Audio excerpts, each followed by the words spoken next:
அதாவது நமக்கு மேலே உள்ளவங்க இருக்காங்கள்ல, நம்மளை விட பெரியவங்க, அவங்கள நம்ம எதிரியாக நினைக்கக்கூடாது. அவங்கள நாம் அவங்க மேலே நாம் நம்பிக்கை வைக்கணும். அப்படி நாம் எதிரியாக நினச்சோம் அப்படின்னு வச்சுக்கோங்களேன், நம்மளை விட பெரியவங்க மேலே, நமக்கு மேலே இருக்கிறவங்கள, அது நம்ம இப்போது நீங்கள் ஒரு வேலை செய்கிறீங்க, ஒரு ஆஃபீஸில் வேலை பார்க்குறீங்க, உங்களோட மேலதிகாரி இருக்கார்ல, அவர் மேலே நீங்கள் நம்பிக்கை வைக்கணும். அவரை நீங்கள் எதிரியாக நினைக்கக்கூடாது. அப்படி எதிரியாக நினச்சிங்கனாக்கா, அவங்க மேலே நீங்கள் சந்தேகப்பட்டீங்கனாக்கா உங்களுக்கு எதிர்மறையான சிந்தனை வரும். அதனால் நமக்கு மேலே உள்ளவங்க, அதே மாதிரி வீட்டில் நீங்கள் உங்களுக்கு மேலே யார், உங்கள் வீட்டில் நீங்கள் உங்கள் அப்பாவாக இருக்கலாம், உங்கள் அம்மாவாக இருக்கலாம், உங்களோட பெரியவங்க யாராக இருக்கும், ஒரு கணவனாக இருக்கலாம், ஒரு மனைவிக்கு கணவனாக இருக்கலாம், வீட்டில் பெரியவங்க இந்த இயந்திர அறிவியல் உலகில்.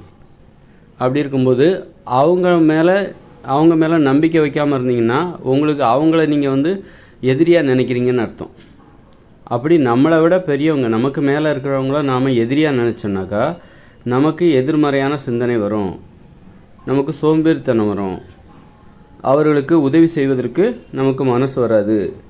அதனால் அவர்களுக்கு உதவி செய்ய நம்ம மறுத்துருவோம். அதுதான் சோம்பேறித்தனம். ஒத்துழைப்பதற்கு மறுப்பு, அவர்களுக்கு ஒத்துழைப்பு தருவதற்கு மறுத்து விடுவீர்கள். அப்போ அதுதான் சோம்பேறித்தனமாக மாறுகிறது.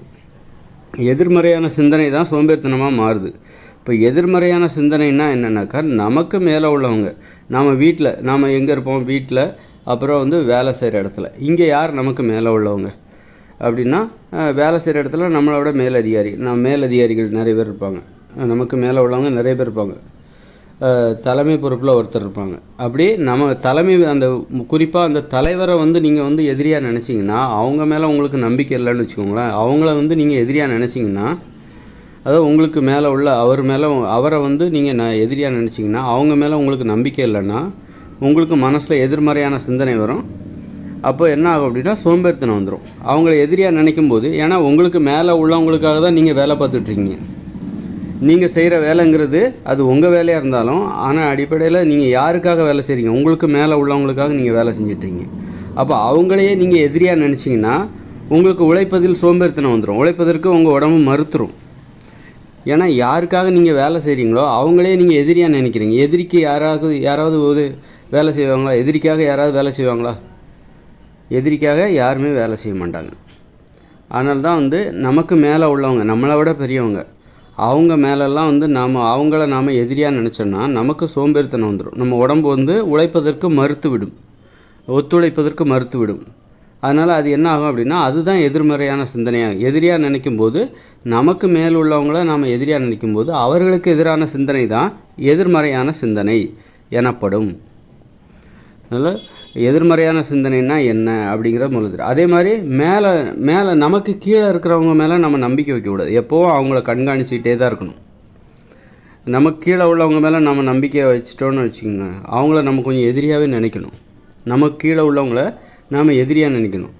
அவங்க மேலே நீங்கள் கண்மூடித்தனமாக நம்பிக்கை வச்சிட்டிங்கன்னு வச்சுக்கோங்களேன், அசைக்க முடியாத நம்பிக்கை அப்படின்னா அவங்க சோம்பேறி. அதுவும் அவர்களை நாம் சோம்பேறி ஆகிடுவோம். அதாவது மேலே இருக்கிறவங்க சோம்பேறி ஆகிடுவாங்க. அதாவது மேலே இருக்கிறவங்க, அதாவது பெரியவங்க, தனக்கு கீழே உள்ளவர்களை, தன்னை விட சிறியவர்கள் மீது அபாரமான ஒரு அசைக்க முடியாத நம்பிக்கை வச்சுட்டாங்கன்னு வச்சுக்கோங்களேன், அந்த பெரியவர்கள் இருக்காங்களா அவங்க சோம்பேறி ஆகிடுவாங்க. அதனால் பெரியவர்கள், அதாவது நமக்கு மேலே இருக்கிறவங்க, அவங்க நல்லா உழைக்கணும்னா அவர்களுக்கு கீழே இருக்கிறவங்க மேலே அவங்க ஒரு சந்தேக கண்ணோட்டத்தோடு இருக்கணும். நம்பிக்கை வச்சிடக்கூடாது. நம்பிக்கைங்கிறது அவங்க செய்கிற வேலை. எப்போ வேணாலும் அந்த நம்பிக்கை திரும்ப பெறுவதற்கு தயாராக இருக்கணும். அவங்க வேலை செய்கிறது பொறுத்து தான் நீங்கள் வைக்கிற நம்பிக்கை. எப்போ வேணாலும் அவங்க அவங்களுடைய நிலை மாறும். அதனால் எப்போவும் அவங்கள ஒரு சந்தேக கண்ணோட்டத்தில் தான் இருக்கணும். அவங்க மேலே ஒரு உறுதியான நம்பிக்கைலாம் வைக்கவே கூடாது. அவர்களை நீங்கள் எதிரியாக நினைக்கணும். குறிப்பாக இப்போ பெண்கள்னால் பெரியவர்கள்னு சொல்கிறாங்களா, ஆண்கள்னால் பெண்களை விட சிறியவர்கள் அல்லது குழந்தைகள் அப்படின்னா, ஆண்கள் பெண்களை நம்பணும், பெண்களை எதிரியாக நினைக்கக்கூடாது. அதுதான் அப்போ தான் பெண்களுக்கு எதிரான சிந்தனை வராது. பெண்களுக்கு எதிராக ஏன் யோசிக்கிறாங்கன்னா, பெண்களை எதிரியாக நினைக்கிறாங்க. அதனால தான் பெண்களுக்கு அந்த எதிர்மறையான பெண்களுக்கு எதிராக யோசிக்கிறாங்க, பெண்களை எதிரியாக நினைப்பதால் தான். ஆனால் பெண்கள் தான் ஆனால் அப்படி யோசிக்கக்கூடாது. ஆண்கள் பெண்களை நம்பணும், பெண்களை எதிரியாக நினைக்கக்கூடாது. இது வந்து இயற்கை விதிமுறை. இயற்கையோடு இணைந்த மனித வாழ்க்கையில் மனுஷங்க இப்படிப்பட்ட மனநிலையில் இருக்கணும். அதே நேரத்தில் பெண்கள் வந்து ஆண்களை வந்து எதிரியாக நினைக்கணும். அப்போ தான் பெண்கள் வந்து விழிப்போடு இருப்பாங்க. பெண்கள் ஏன் வந்து ஆண்களை விட வீடுகளில் பார்த்திங்கன்னா ரொம்ப உழைச்சிக்கிட்டே இருப்பாங்க. ஆண்கள் சோம்பேறியாக இருப்பாங்க, வீடுகளில் ரொம்ப ஓய்வாக இருப்பாங்க. பெண்கள் காரணம் என்னென்னா, ஆண்கள் வந்து பெண்களின் பார்வையில் ஒரு எதிரிகள், அந்நியர்கள். ஆனால் ஆண்களுக்கு பெண்கள் வந்து அப்படி கிடையாது. அதனால் பெண்கள் வந்து தனக்கு நல்லது தான் செய்வாங்க. அவங்க மேலே அவங்களுக்கு ஆண்களுக்கு ஒரு நம்பிக்கை. ஆனால் பெண்களுக்கு ஆண்கள் மேலே எப்போதும் அவங்க ஒரு சந்தேகமாக தான் இருக்கும். காரணம், ஆண்களை பெண்கள் வந்து எப்போதும் எதிரியாக தான் நினைப்பாங்க, எதிரியாக தான் நினைக்கணும். அப்போ தான் பெண்கள் வந்து விழிப்போடு இருக்க முடியும். ஆண்களை வந்து பெண்கள் எதிரியாக நினைக்காம, ஒரு ரொம்ப உறவினராக அப்படி அந்த மாதிரி எதிரியாக நினைக்காம ரொம்ப நம்பிக்கைக்குரியவராக நினச்சாங்கன்னு வச்சுக்கோங்க, பெண்கள் விழிப்பு நிலை இழந்து சோம்பேறியாகி விடுவார்கள். அதனால் வந்து அதாவது பெரியவங்க சிறியவங்க மேலே சிறியவங்களை எதிரியாக நினைக்கணும், சிறியவங்க பெரியவங்களை வந்து எதிரியாக நினைக்கக்கூடாது. இப்போ சிறியவர்கள் பெரியவர்களை பற்றி ஒரு நேர்மறையாக சிந்திக்கணும். சிறியவர்கள் இருக்காங்களா, அவங்க வந்து பெரியவர்களை பற்றிய ஒரு நேர்மறையான சிந்தனையோடு இருக்கணும். பெரியவர்கள் எப்போதுமே தன்னை விட சிறியவர்கள் மீது ஒரு எதிர்மறையான சிந்தனை இருக்கணும். அப்போ தான் வந்து அந்த பெரியவர்கள் விழிப்போடு இருக்க முடியும். சிறியவர்கள் தன்னை விட பெரியவர்களை பற்றி எதிரியாக நினைக்கக்கூடாது, எதிராக யோசிக்கக்கூடாது.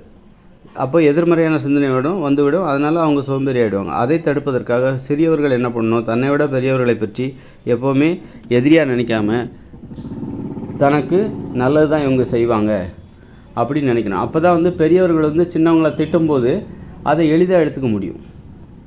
இப்போ சிறியவர்களை வந்து பெரியவர்கள் என்ன பண்ணுவாங்க, திட்டுவாங்க, அடிப்பாங்க. எல்லாத்தையும் ஏன் தாங்கிக்கிறாங்க அப்படின்னா, இந்த சிறியவர்கள் வந்து பெரியவர்களை எதிரியாக நினைக்கக்கூடாது.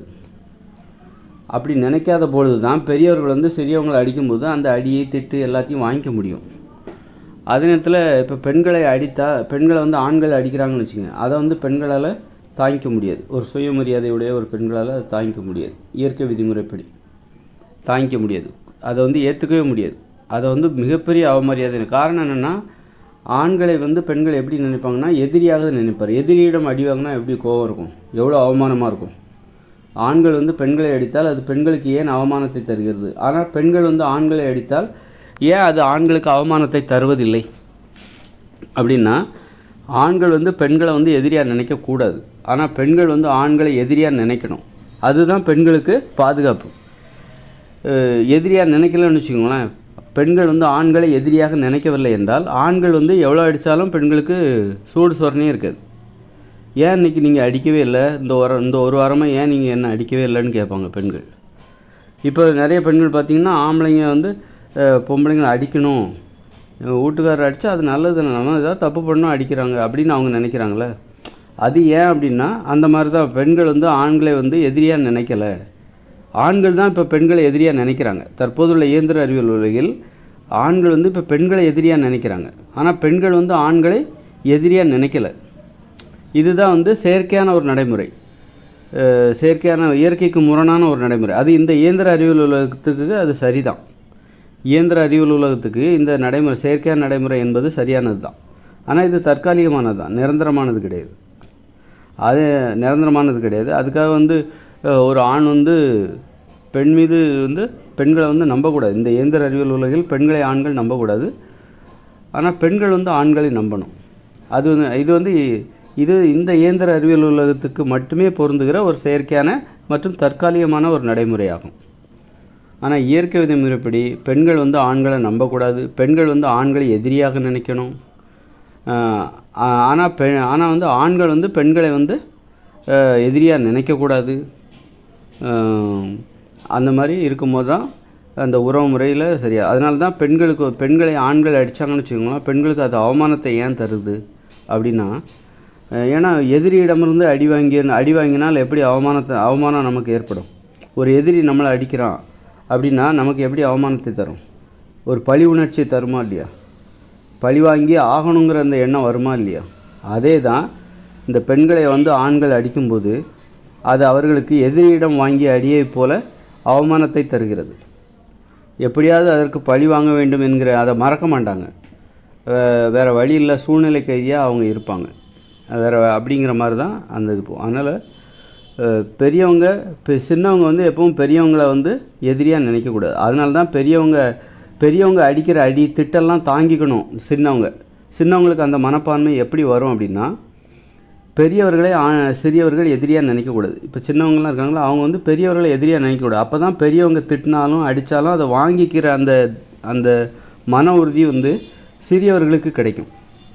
அப்போ தான் வந்து பெரியவர்களுக்கும் சிறியவர்களை திட்டுவதற்குரிய அந்த தைரியமே வரும்.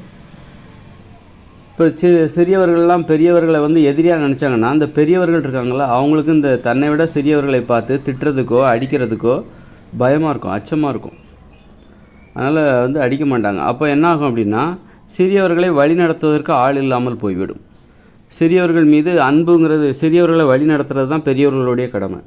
அப்படி இருக்கும்போது அதற்கு ஒத்துழைப்பு சிறியவர்களிடமிருந்து பெரியவர்களுக்கு கிடைக்கவில்லை என்றால், அப்போது என்னாகும் அப்படின்னா, சிறியவர்கள் வந்து அனாதைகளை வழி நடத்துவதற்கு ஆள் இல்லாத, வழி நடத்துவதற்கும் நல்வழிப்படுத்துவதற்கும் ஆள் இல்லாத அனாதைகளாகி விடுவார்கள். அதனால் வந்து பெரியவர்களை என்றைக்குமே வந்து எதிரியாக நினைக்கக்கூடாது. அவர்களை வந்து நமக்கு நல்லது தான் செய்வாங்க அப்படின்னு நினச்சாதான் பெரியவர்களின் கோபத்தையும் திட்டையும் அடியையும் தாங்கிக் கொள்கிற அந்த மன உறுதி சிறியவர்களுக்கு கிடைக்கும்.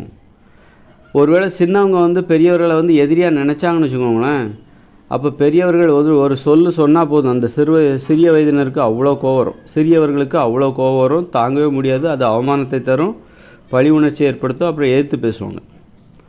அதனால் இந்த எதிர்மறையான சிந்தனை அப்போ தான் அது உருவாகுது. பெரியவர்களை எதிரியாக நினைக்கும் போது தான் சிறியவர்களுக்கு எதிர்மறையான சிந்தனையெல்லாம் வரும். அதனால் பெரியவர்கள் தான் எப்போதும் தன்னை விட சிறியவர்களை வந்து எதிரியாக நினைக்கணும். அப்போ தான் விழிப்போடு அவர்களை கண்காணிக்க முடியும். அவங்க ஏதாவது தப்பு செய்கிறாங்களா.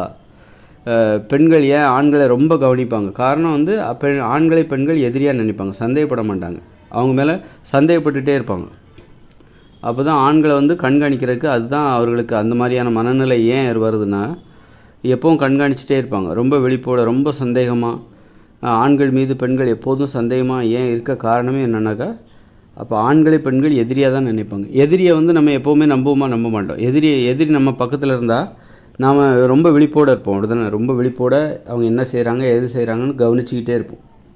அதுதான் இந்த பெண்களுடைய இயல்புக்கு காரணமாக இருக்கிறது. ஆண்களை எதிரியாக நினைக்கிற அந்த மனப்பான்மை தான் பெண்களுடைய அந்த விழிப்புணர்வுக்கு காரணமாக இருக்கிறது. அப்புறம் நல்ல உழைப்பிற்கும் அதுதான் காரணமாக. ரொம்ப விழிப்பு, அதாவது பக்கத்துலேயே எதிரி இருந்தால் யாராவது நிம்மதியாக தூங்குவாங்களா? அப்போ பக்கத்துலேயே ஆண்கள் இருந்தாக்கா பெண்கள் வந்து எப்போதும் ஒரு அமைதியின்மையை உணர்கிறார்கள். அதுதான் அவர்கள் ரொம்ப விழிப்போடு இருக்கிறது, அதான் காரணம். ரொம்ப உழைப்பாகவும் அந்த எதிரி பக்கத்தில் இருந்தால் நாம் வந்து ஓய்வாகவே இருக்க மாட்டோம். ஏதாவது பரபரப்பாக ஏதாவது ஒரு பதட்டத்திலே இருப்போம்ல, அதே தான் இந்த பெண்களுடைய இயல்பு. ஆனால் ஆண்கள் வந்து பெண்களை வந்து எதிரியாக நினைக்கிறதில்ல. அதனால தான் ஆண்கள் வந்து வீட்டில் பார்த்திங்கன்னா ரொம்ப ஓய்வாக இருக்கிறது, ரொம்ப நிதானமாக சௌகரியமாக இருக்கிறது. அப்படி இருக்கும்போது பெண்கள் பரபரப்பாக இருப்பாங்க, ஒரு சுறுசுறுப்பாக இருப்பாங்க, ஒரு அமைதியின்மை அவங்ககிட்ட இருக்கும், ஒரு கோபம் இருக்கும் அவங்ககிட்ட. அப்போ அதனால் ஆண்கள் ரொம்ப சாவகாசமாக இருக்கும்போது ஆண்கள் மேலே அவங்களுக்கு ரொம்ப கோபம் வரும். ஏன்னா ஆண்களை பெண்கள் வந்து எப்போவும் எதிரியாக தான் பார்க்கணும். அப்போ ஆண்கள் ரொம்ப ஓய்வாக இருக்கும்போது, ரொம்ப சொகுசாக இருக்கும்போது பெண்களுக்கு ஆண்கள் மேலே கோபம் வரும். அதனால் அடிக்கடி திட்டுவாங்க. அந்த திட்டு வாங்கும்போது தான் ஆண்களுக்கு கோபம் வரும், பதிலுக்கு கோபம் வரும். அந்த கோபம்தான் ஆண்களையும் வீட்டில் சுறுசுறுப்பாக இருக்க வைக்கும். பெண்கள் திட்டுறாங்கள்ல ரொம்ப, அப்போ திட்டும்போது ஆண்களுக்கு கோபம் வரும், அடிக்கிறாங்களா அப்போ ஆண்களுக்கு கோபம் வரும். அந்த கோபத்தை வெளிப்படுத்தவும் முடியாது. அதே நேரத்தில் அவங்க பெண்கள் வந்து நமக்கு நல்லதுக்காக தான் அடிக்கிறாங்க திட்டுறாங்க அப்படின்னு நினச்சிட்டு ஆண்கள் என்ன பண்ணுவாங்க, அந்த கோபத்துக்கும் திட்டுறதுக்கும் ஒரு மதிப்பு கொடுத்து வீட்டில் ரொம்ப சோம்பேறியாக இருக்காமல் அவங்க சொல்கிற வேலைகளை ஆண்கள் செய்வார்கள்.